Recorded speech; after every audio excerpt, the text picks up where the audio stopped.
எல்லாருக்கும் வணக்கம். நான் டாக்டர் ஸ்ரீனிவாசன், ஜிகேஎன்எம் ஹாஸ்பிட்டலில் எண்டோக்ரைனாலஜிஸ்ட் அண்ட் டயபெட்டிஸ் டிபார்ட்மெண்ட் கன்சல்டண்ட்டாக இருக்கேன்.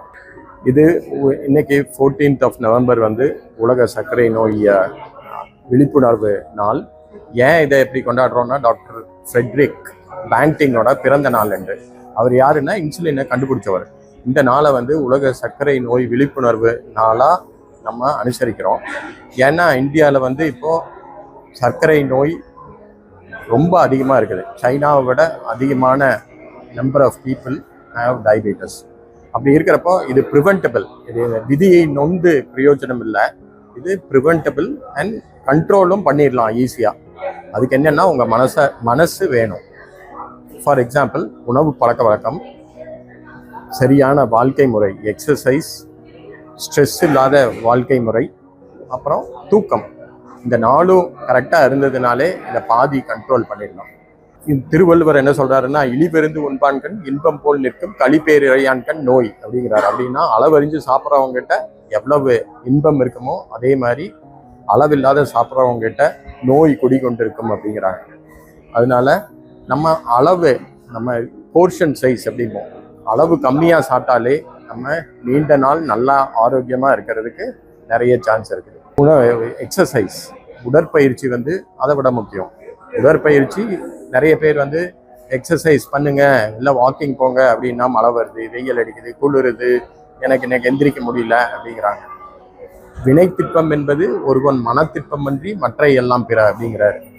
அப்படின்னா நம்மளோட மனசு எவ்வளவு திண்மையாக இருக்குதோ அந்த அளவுக்கு தான் நம்மளோட என்ன காரியம் பண்ண போகிறோம் அப்படிங்கிறது உறுதியாக இருப்போம் அதில். ஸோ இந்த ரெண்டும் பண்ணினாலே ரொம்ப நல்லது. நம்ம ஸ்ட்ரெஸ், ஒர்க் ஸ்ட்ரெஸ் இப்போ நிறைய பேருக்கு 50% ஆஃப் பீப்புள் ஒர்க் ஸ்ட்ரெஸ்ஸுங்கிறாங்க. இந்த ஒர்க் ஸ்ட்ரெஸ்ஸும் இல்லாமல் இருக்கிறது நம்மளோட கையில் தான் இருக்குது. ஒரு தடவை ஸ்ட்ரெஸ், இந்த ப்ராப்ளம் இருந்ததுன்னா, ஸ்ட்ரெஸ் ஆகுது அப்படின்னு தெரிஞ்சதுன்னா, அந்த ப்ராப்ளத்திலேருந்து விடுபடுறதுக்கு நம்ம என்ன பண்ணணுமோ அதை பண்ணணும். இல்லாமல் இருந்ததுன்னா அது தொடர்ந்துகிட்டே இருக்கும். நம்ம உடம்புக்கு அது கண்டிப்பாக கெடுதல். ஸ்லீப், தூக்கம் இல்லாமல் இருக்கிறது இப்போது பிரதான ஒரு ப்ராப்ளமாக இருக்குது. இது செல்ஃபோன் சில டைம் நன்மை, சில டைம் அது தீமையும் கூட. செல்ஃபோனை நம்ம கரெக்டான வழியில் யூஸ் பண்ணோம் அப்படின்னா நம்மளுக்கு நிறைய நன்மைகள். அதையே இந்த ரீல்ஸு இதுகளை பார்த்துட்டு நம்ம தூக்கத்தையும் கெடுத்துக்கிட்டோம் அப்படின்னா நம்ம கண்டிப்பாக அது உடம்பை கெடுக்கும். ஸோ ஆரோக்கியமான வாழ்வு தான் ரொம்ப முக்கியம். அதுக்கு இதுகளை எல்லாம் நீங்கள் கடைப்பிடிக்கணும்.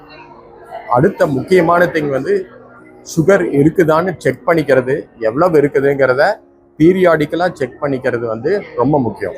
3 மாதத்துக்கு ஒரு தடவை சர்க்கரை அளவு எவ்வளவு இருக்குதுன்னு பார்க்குறது நம்மளை திருத்திக்கக்கூடிய சான்ஸ் கிடைக்கும். எல்லாம் இருந்ததுன்னா நம்ம ஒன்றுமே இல்லை அப்படின்னு நினச்சிட்டே இருப்போம். சர்க்கரை நோயோட முதல் அறிகுறி ஒரு அறிகுறியும் இல்லாமல் இருக்கிறது. நிறைய டைம் சும்மா போய் டெஸ்ட் பண்ணும்போது தான் நம்மளுக்கு சர்க்கரை இருக்கிறதே தெரியும். ஸோ சரியான